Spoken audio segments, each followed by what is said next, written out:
Au chapitre 4, nous nous intéressons aux droits collectifs. Rappelez-vous qu'au chapitre 3, nous avions parlé de la Charte des droits et libertés canadienne. Cette charte est un document qui protège les droits et libertés de la personne, de chaque Canadien-Canadienne, c'est-à-dire individuellement. Cependant, lorsque nous parlons de droits collectifs, il s'agit en fait d'un groupe, donc de plusieurs personnes. Le Canada, grâce à cette protection des droits collectifs de certains groupes, est tout à fait unique. Dans notre pays, 3 groupes bénéficient de la protection du Canada en ce qui concerne leurs droits collectifs. Il s'agit des 3 peuples fondateurs du pays, c'est-à-dire les peuples autochtones qui étaient sur le territoire en premier, les peuples francophones et anglophones colonisateurs du Canada. Puisque le Canada est responsable de protéger certains droits collectifs, voyons voir ce que cela signifie. Tout d'abord, il s'agit de permettre au groupe d'affirmer son identité et sa culture collective, c'est-à-dire de lui permettre de vivre sa culture, de parler sa langue, d'éduquer ses enfants dans la culture du peuple et beaucoup d'autres choses. Le Canada se doit de protéger les droits collectifs de ces 3 peuples car ils sont à la base historique de la création de notre pays. Le but est que ces 3 peuples ne disparaissent jamais. Voyons plus en détail comment le Canada s'assure que les droits collectifs soient respectés. Commençons tout d'abord par le groupe des Autochtones.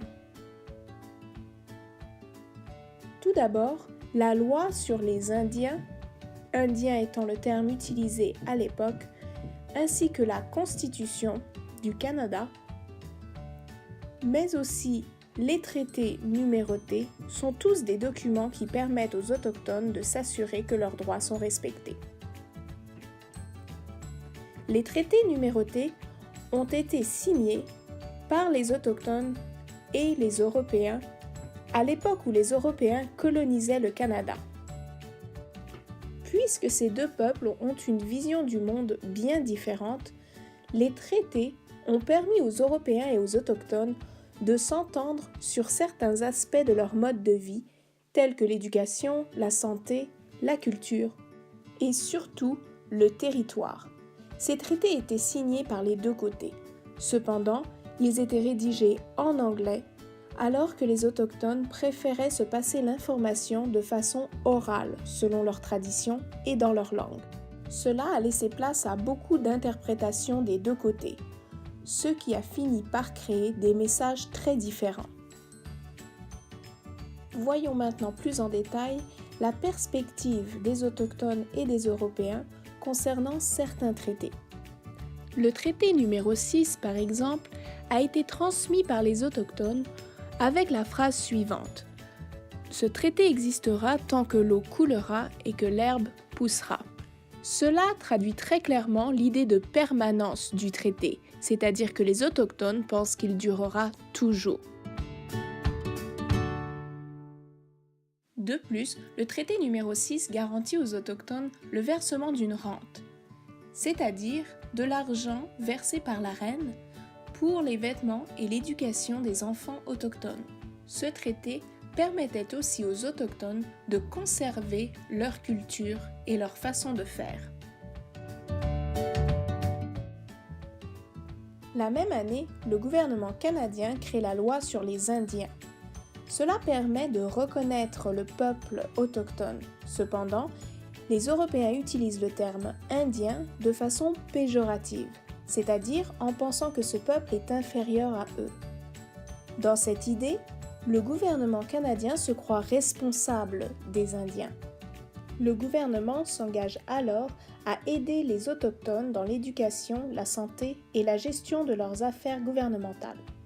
C'est dans cette idée qu'en 1879, les pensionnats sont créés.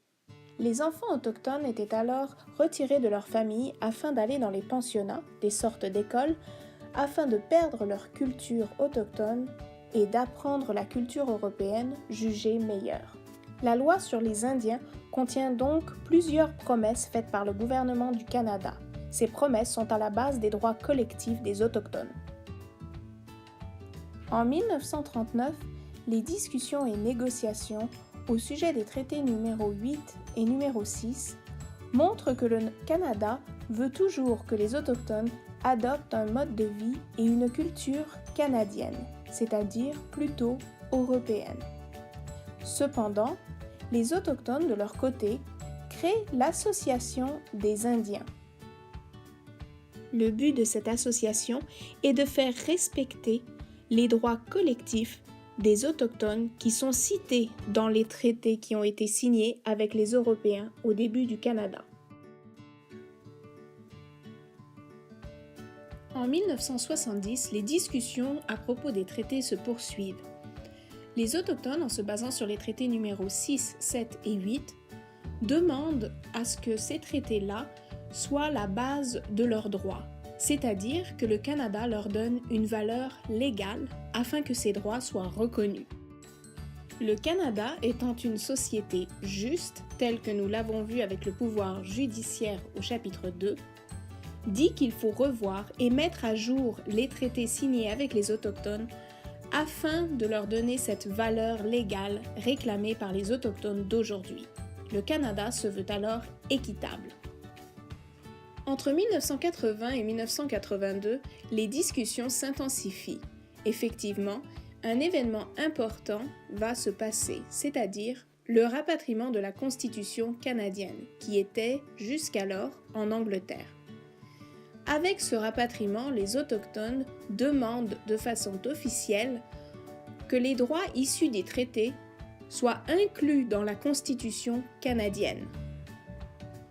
Le gouvernement canadien donne raison aux Autochtones et crée l'article numéro 35 qui permet l'ajout des droits autochtones dans la Constitution canadienne.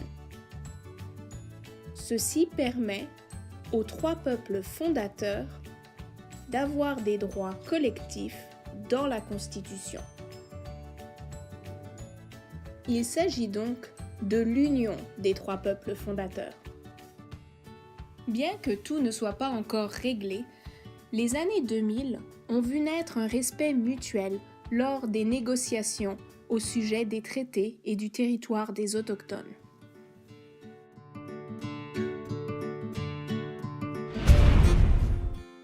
Maintenant, qu'en est-il des droits collectifs pour les francophones du Canada et pour les anglophones?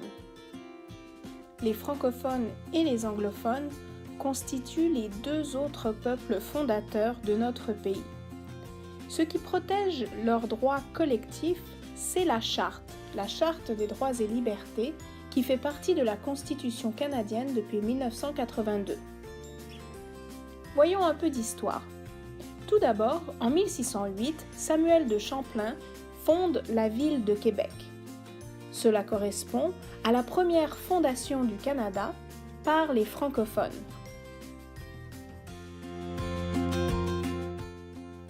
En 1774, après de nombreux conflits entre colons anglais et colons français au Canada, l'Acte de Québec est rédigé. Celui-ci permet de reconnaître la culture francophone dans ce qui est aujourd'hui la province de Québec. Malgré la victoire des Anglais, cet acte permet aux francophones de conserver leur langue et leur culture. En 1867, le Canada est créé, que l'on appelle la Confédération canadienne. À cette époque, le Canada prend la décision d'être un pays bilingue, c'est-à-dire que l'on peut parler en anglais et en français sur le territoire canadien.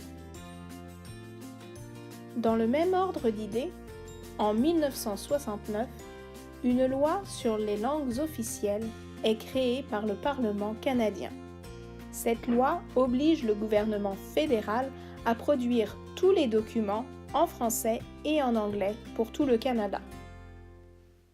En 1982, la Charte des droits et libertés canadienne a été ajoutée à la Constitution qui venait d'être rapatriée. Cette charte a permis aux minorités francophones dans les provinces anglophones d'avoir leur éducation en français. Elle a aussi permis aux anglophones minoritaires dans la province de Québec d'avoir eux aussi droit à l'éducation dans leur langue maternelle. Cette charte a aussi déterminé que l'affichage bilingue était permis.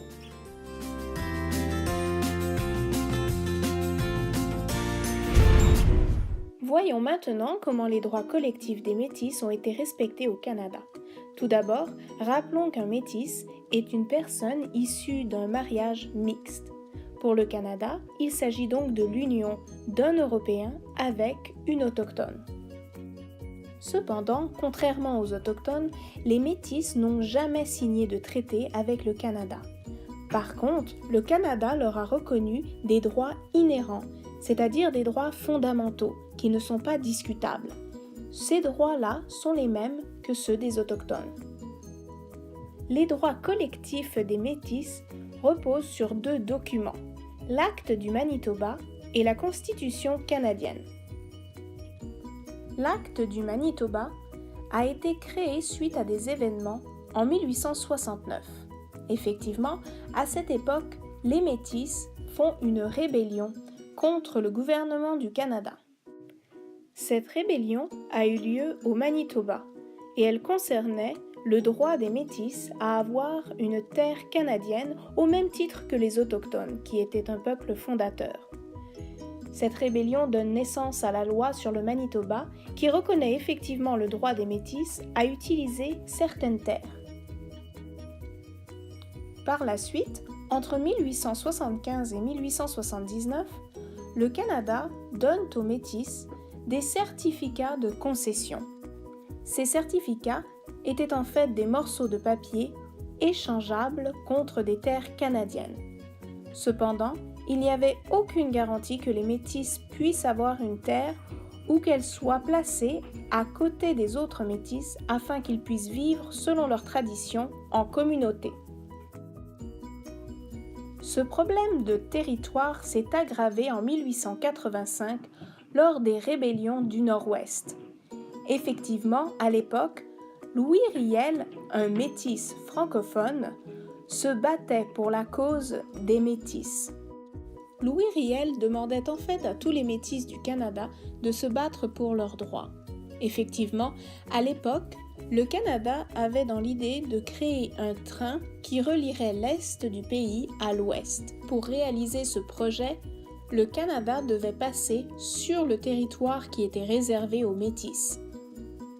Ceci ne convenait pas du tout à Louis Riel et à la plupart des Métis, qui jugeaient que le Canada était en train de les voler. Nous nous rendons maintenant dans la province de l'Alberta, où en 1938, il y a eu la création de l'Association des Métis de l'Alberta. Cette association a permis aux Métis d'obtenir des réserves, c'est-à-dire des territoires où les Métis pouvaient vivre leur culture en toute liberté. Cependant, ces terres étaient toujours à l'Alberta, c'est-à-dire que les Métis n'étaient pas propriétaires, ils ne faisaient que l'habiter. Entre 1940 et 1960, les Métis qui habitaient sur ces réserves se sont rendus compte que les terres n'étaient pas bonnes pour l'agriculture. Puisqu'ils ne pouvaient pas vivre pleinement leur culture et leurs traditions, l'Alberta a dû fermer certaines de ses réserves. Les Métis réclamaient aussi le droit d'être propriétaires de leurs terres. Les Métis ont dû attendre 1982, c'est-à-dire le rapatriement de la Constitution et la création de l'article 35, afin d'être reconnus comme des autochtones. À ce titre, ils bénéficient maintenant des mêmes droits que les peuples fondateurs. Cependant, ce n'est que plusieurs années plus tard, en 1990, que l'Alberta reconnaît finalement le droit des Métis à devenir propriétaires de leurs terres. De plus, l'Alberta reconnaît le droit aux Métis de participer à l'exploitation pétrolière. Il est maintenant temps de rassembler toutes vos connaissances sur le chapitre 4 afin de répondre à la question de chapitre. Dans quelle mesure les droits collectifs sont-ils affirmés par le Canada ?